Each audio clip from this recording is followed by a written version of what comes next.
Good morning, all of you. Today is 10th June 2020. Let's start our exam discussing today news. जो आज का पहला news है वो है ऑपरेशन समुद्र सेतु के बारे में। पहले कॉन्टेक्स्ट की बात करते हैं। जो कोविड-19 की वजह से, इस लॉकडाउन की वजह से पूरे वर्ल्ड में जो इंडियन सिटीजन वर्ल्ड के बहुत सारे डिफरेंट कंट्री में फंस गए थे, उनको इवैक्यूएट करने के लिए इंडियन नेवी ने एक ऑपरेशन चलाया था जिसको ऑपरेशन समुद्र सेतु का नाम दिया गया था। ये ऑपरेशन समुद्र सेतु इंडियन नेवी का था, जबकि जो सिविलियन एरोप्लेन जो इवैक्यूएट कर रही थी लार्ज लेवल पे, उसको वंदे भारत मिशन का नाम दे दिया गया था। और ये जो ऑपरेशन समुद्र सेतु है, ये वंदे भारत मिशन का ही एक पार्ट था जो मई 7, 2020 को गवर्नमेंट ने लॉन्च किया था। और पूरे वर्ल्ड के 18 कंट्री से जो इंडियन सिटीजन्स है उनको इवैक्यूएट किया गया था। तो ऑपरेशन समुद्र सेतु मिनिस्ट्री ऑफ डिफेंस ने कल अनाउंसमेंट कर दी कि ये कंप्लीट हो गया है। और जो हमारे दो नेवल शिप है, स्पेशली आईएनएस जालसावा और आईएनएस मगर। जो आईएनएस जालसावा है ये हमने 2005 में यूएस से खरीदी थी, और ये इकलौता शिप है जो हम लोगों ने यूएस से खरीदी है आज तक। और ये 2005 से ऑपरेशन में है, जिसमें ऑलमोस्ट 1000 से ज़्यादा लोगों की कैपेसिटी है बैठने की। और जो आईएनएस मगर है ये इंडियन बिल्ड शिप है, जो हमारा जो गोल्डन रिच शिपयार्ड है जो कोलकाता में, उसने आईएनएस मगर को बनाया था। तो ये दो जो शिप थे, इसका ऑपरेशन कंप्लीट हो गया है। और इंडियन नेवी ने अनाउंसमेंट कर दी है कि अब ऑपरेशन समुद्र सेतु कंप्लीट हो गया। और जो ये इंडियन नेवी का जो ऑपरेशन था समुद्र सेतु, ये अब कंप्लीट हो गया। ये स्पेशली जो हमारे सेंट्रल एशिया के कंट्रीज हैं, Yemen, Oman, Saudi Arabia, Qatar, Bahrain, इन कंट्रियों से इंडियन सिटीजन्स को इवैक्यूएट करवाया गया था और इन्हें इंडिया वापस लाया गया था। और ये जो ऑपरेशन समुद्र सेतु है वंदे भारत मिशन के साथ ही कंप्लीट हो गया है। तो ये पूरा कॉन्टेक्स्ट था। चलते हैं अगले न्यूज की तरफ। जो हमारा आज का दूसरा न्यूज है ये बहुत इंपॉर्टेंट है। Agriculture infrastructure fund, ministry of agriculture and farmers welfare है, उसने अनाउंस किया है कि गवर्नमेंट एक स्कीम लेके आई है जिसका नाम इन्होंने रखा है एग्रीकल्चर इंफ्रास्ट्रक्चर फंड, जो एक मीडियम एंड लॉन्ग टर्म डेब्ट फाइनेंस फैसिलिटी है।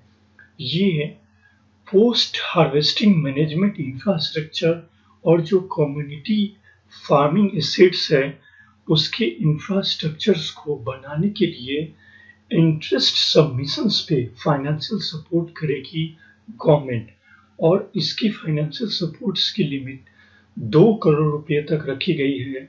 जो लोन सबमिशंस है वो 3% के इंटरेस्ट रेट गवर्नमेंट पे करेगी जितना वो लोन लेती है। और जिसका मैक्सिमम जो सबमिशंस अवेलेबल पीरियड है वो 7 ईयर के लिए है।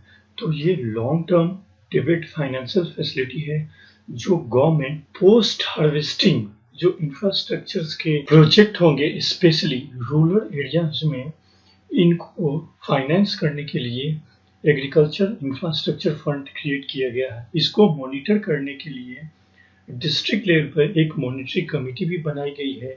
और इसको इम्प्लीमेंट करने के लिए गवर्नमेंट ने इसेंशियल कमोडिटी एक्ट 1955 है उसको अमेंड करने की बात को मंजूरी दे दी है। और जो पैकेज है, ये जो गवर्नमेंट की जो 20 लाख करोड़ की जो पैकेज थी जो कोविड-19 के बीच में गवर्नमेंट ने दी थी, उसी पैकेज के अंदर ये एग्रीकल्चर इंफ्रास्ट्रक्चर फंड उसी पैकेज के अंदर ही बनाया जाएगा। अलग से गवर्नमेंट ने कोई फंड प्रोवाइड नहीं किया है इसके लिए। और ये स्पेशली जो प्राइमरी एग्रीकल्चर क्रेडिट सोसाइटीज होते हैं, जो हमारा एफपीओज होते हैं, फार्मर प्रोड्यूसर ऑर्गेनाइजेशन, जो सेल्फ हेल्प ग्रुप होते हैं, जो फार्मर की क्लस्टर बनाते हैं, जो मार्केट्स कॉर्पोरेट सोसाइटीज होते हैं, इनको बेनिफिट पहुंचाएगी। मीन्स ये क्लस्टर बेसिस, ग्रुप बेसिस पे जो फार्मर्स काम करते हैं उनको प्रमोट भी करेगी। तो ये पूरा का पूरा कॉन्टेक्स्ट था एग्रीकल्चर इंफ्रास्ट्रक्चर फंड के बारे में। ये इम्पोर्टेंट है एग्जाम पॉइंट ऑफ व्यू से, इसीलिए आप इसे याद रखेंगे।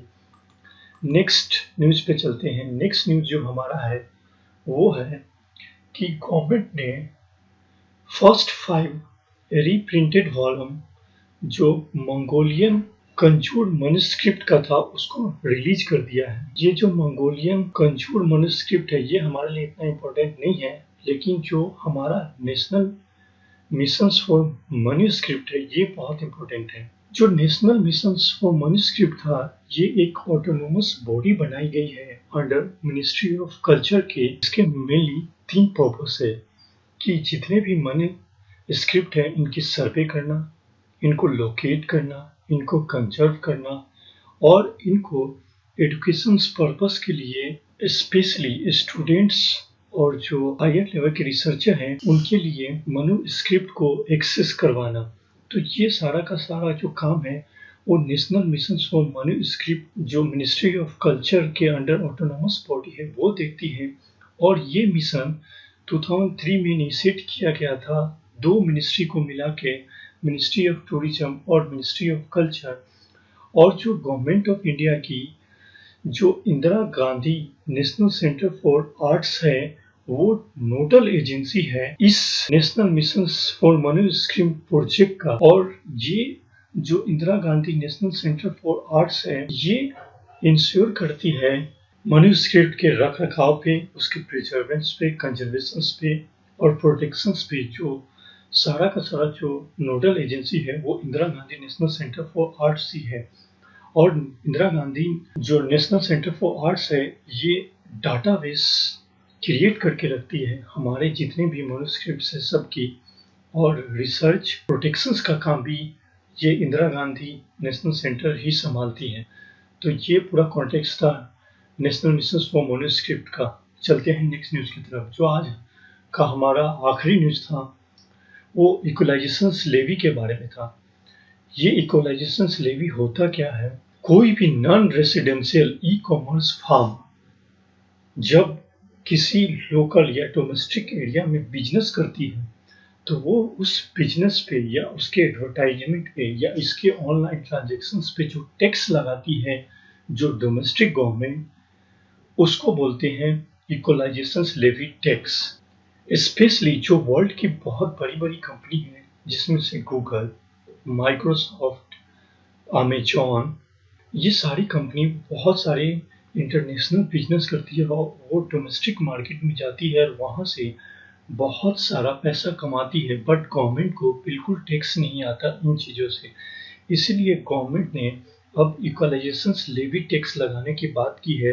जितने भी non residential e commerce firm हैं उन सब पे गवर्नमेंट अभी इक्वलाइजेशन लेवी लगाने वाली है। तो यही न्यूज़ था।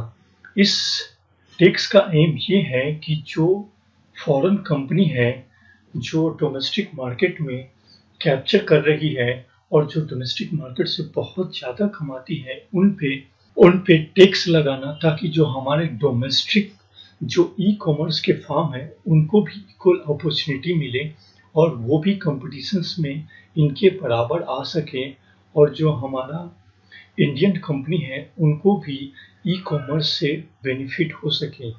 ये एक्चुअली जो हमारा फाइनेंशियल एक्ट या बजट 2020 में आया था उसमें जो हमारी फाइनेंस मिनिस्टर है उसने इस प्रपोजल को रखा था।